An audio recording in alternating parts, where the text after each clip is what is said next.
প্রিয় দর্শক শ্রোতা, যে যেখান থেকে আমাদের অনুষ্ঠান দেখছেন তাদেরকে শুভেচ্ছা জানাচ্ছি। আমাদের এই পর্যায়ে আমাদের প্রিয় স্যার নজির আহমেদ স্যার আমাদের নিয়মিত আসরের একজন সদস্য, আর এই দমিকৃত সাংস্কৃতিক একাডেমির ওনার ওনাদের উদ্যোগেই এই সাংস্কৃতিক একাডেমি। স্যারের জন্য আমরা দোয়া করব। এখন আজকে স্যার যে বিষয়টা নিয়ে আসছে সেটাই স্যারের মুখ থেকে আমরা শুনবো।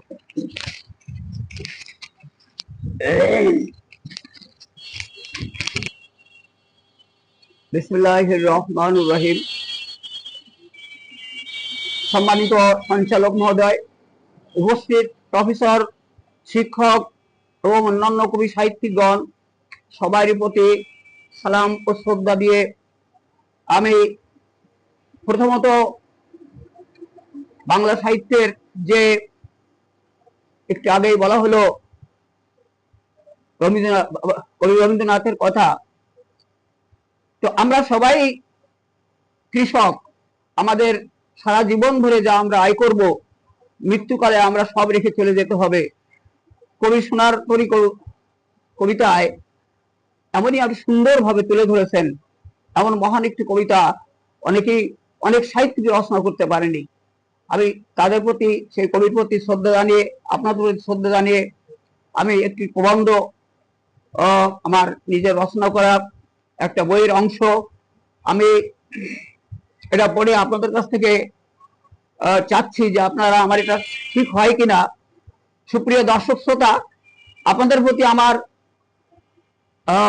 অনুরোধ, আমার এই লেখাটা যদি আপনাদের পছন্দ হয় তো আপনারা একটু আমাকে সহযোগিতা করবেন, এই বলে আমি শুরু করছি। আমার এই প্রবন্ধটির নাম, বইটার নাম আদর্শ পরিবার গঠন এবং সুসন্তান গ্রহণ। আমার বর্তমান প্রবন্ধটির নাম মহান রব্বুল আলামিনের প্রতি কৃতজ্ঞতা বা শুকরিয়া। লক্ষ কোটি কৃতজ্ঞতা, সেই শুকরিয়া সেই মহান রব্বুল আলামিনের প্রতি, যিনি আমাদের মানুষ বা আশরাফুল মাখলুকাত হিসেবে পৃথিবীতে প্রেরণ করেছেন। অতঃপর আমাদের জন্ম হয়েছে মুসলমানদের গৃহে। হয়তোবা সর্বপ্রথম ব্যাংক শুকর অথবা কষ্টে জন্ম হতে পারত, কিন্তু ডাক্তার, উকিল, শিক্ষক, ইঞ্জিনিয়ার, ম্যাজিস্ট্রেট হতে হলে কষ্ট করে লেখাপড়া শিখে সে কৃতিত্ব অর্জন করতে হয়। পিতামাতার ঘরে জন্মগ্রহণ করেই বিনাশ্রমে তা অর্জন করা যায় না। মুসলমান হতে হলেও ঠিক তদ্রূপ আল্লাহ তাআলার প্রেরিত বাণী আল কোরআনের নির্দেশনা এবং রাসূল করিম সাল্লাল্লাহু আলাইহি ওয়াসাল্লামের অনুকরণ ও অনুসরণ ব্যতীত কারো পক্ষে খাঁটি মুসলমান হওয়া সম্ভব নয়। আমাদের দেশের 90% লোক মুসলমান হওয়া সত্ত্বেও সামান্য কিছু লোক মাদ্রাসা বা তাবলিগ জামাতে অংশগ্রহণ করে অথবা আধ্যাত্মিক গুরুদের হাতে হাত রেখে বায়াত গ্রহণ করে নামাজ, রোজা, জিকির, তাজবীহ পাঠ করে খ্রিস্ট অর্জন করে। সিংহভাগ লোক মহান রবের হুকুম ও আইন কানুনের নির্দেশনাকে অমান্য করে যদৃচ্ছা বা খামখেয়ালি জীবনযাপন করে নানারূপ অবৈধ কাজে লিপ্ত হয়ে জীবনযাপন করে।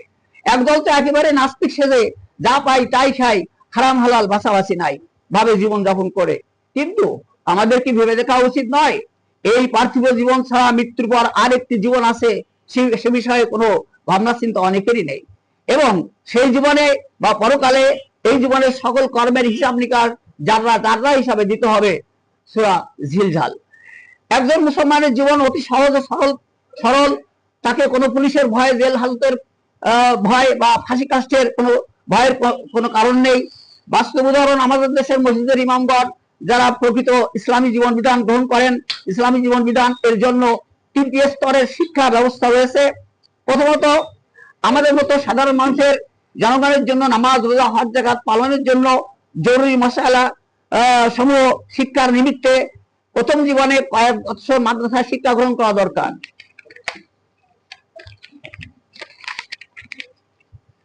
এবং শিক্ষা গ্রহণের পর নিয়মিত জামাতে নামাজ পড়ার অভ্যাস, নিকটস্থ আলেম সমাজের সঙ্গে সর্বদা সঙ্গ দেওয়া আল কোরআনের নির্দেশনা রয়েছে। দ্বিতীয় স্তর হচ্ছে মসজিদের ইমামতি করা, মাদ্রাসার মক্তবে শিক্ষকতা করা জন্য প্রয়োজনীয় জ্ঞান অর্জন, এর জন্য মাদ্রাসাগুলির শিক্ষা ব্যবস্থার পূর্ণতা অর্জন করা ও কার্যকরী করার শিক্ষা গ্রহণ করা। আমাদের দেশে এই স্তরের মানুষগুলি স্বল্প বেতনে চাকরি করলেও তারা অত্যন্ত সুন্দর ও সম্মানের সঙ্গে নিরিবিলি জীবনযাপন করেন। শুধু তাই নয়, আমি নিজেই লক্ষ্য করেছি এইসব ব্যক্তিবর্গের জীবনযাপনের রোগ ব্যাধি বালাই মুসিবতের আল্লাহর রহমতে অতি কম থাকে। তৃতীয় স্তর হচ্ছে এমন কিছু মেধাবী পণ্ডিত মুসলিম সমাজে কোরআন হাদিস শিক্ষাশাস্ত্র নিয়ে গবেষণা বিশ্লেষণ করার দক্ষতা অর্জন করার জন্য উচ্চ পর্যায়ে শিক্ষা গ্রহণ করেন। তাই তারাই প্রকৃতপক্ষে আল কোরআন বা হাদিসের ধারক ও বাহক, যাদের দ্বারা সাহাবাদের আমলের পর তাবেঈনের আমল থেকে শুরু হয়েছিল, এবং এইসব পণ্ডিতগণ ইসলামিক জ্ঞান বিজ্ঞানে তথাকথিত পাশ্চাত্য গর্হিত সমাজের আমূল পরিবর্তন করে স্পেনের আলহামারা বিশ্ববিদ্যালয় বাগদাদের মুসলিম সভ্যতার গোড়াপত্তন করে। এমনকি ভারতীয় উপমহাদেশেও মুসলিম সম্রাটগণ বিভিন্ন ধর্মের বর্ণের হিন্দু আর্যদের দ্বারা ভারতীয় মহাদেশে হিন্দু সমাজের কাস্ট প্রথা তথা সহমরণ প্রথা ও নরবলি প্রথা বিলুপ্তি করে এক প্রশান্তিময় জনকল্যাণমুখী প্রজাবাৎসল্য শাসনভার ব্যবস্থা কায়েম করে।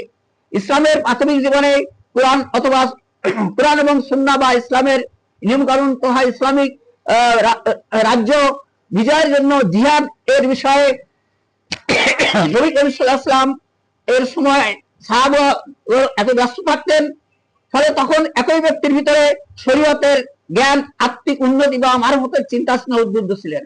সংক্ষেপে সাহাবাগণ, বিশেষ করে হযরত ওমর রাদিয়াল্লাহু সহ 4 জন খলিফা সহ আরো হযরত আব্দুল আজিজ ইবনে দ্বিতীয় ওমর, বহু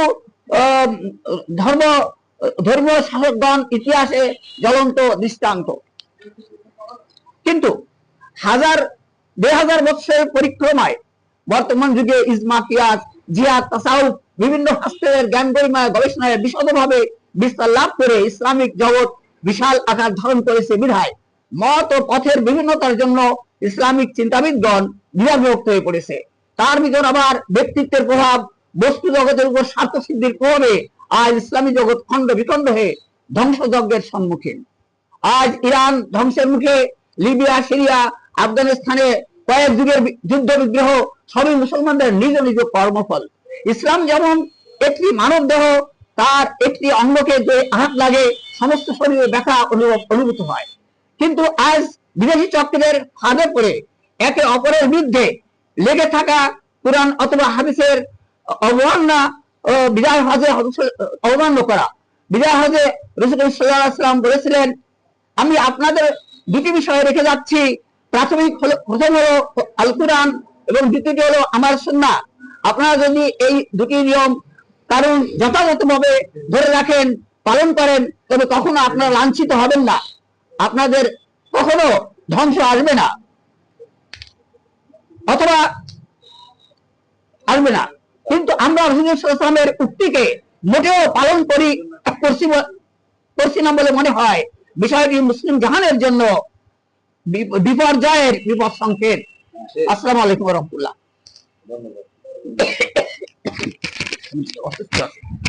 ধন্যবাদ স্যারকে। অত্যন্ত উনি প্রবন্ধটা রচনা করেছেন কোরআন হাদিসের দৃষ্টিতে এবং বাস্তবতার নিরীক্ষে। স্যারকে ধন্যবাদ জানিয়ে স্যারের এই প্রবন্ধ শেষ করলাম।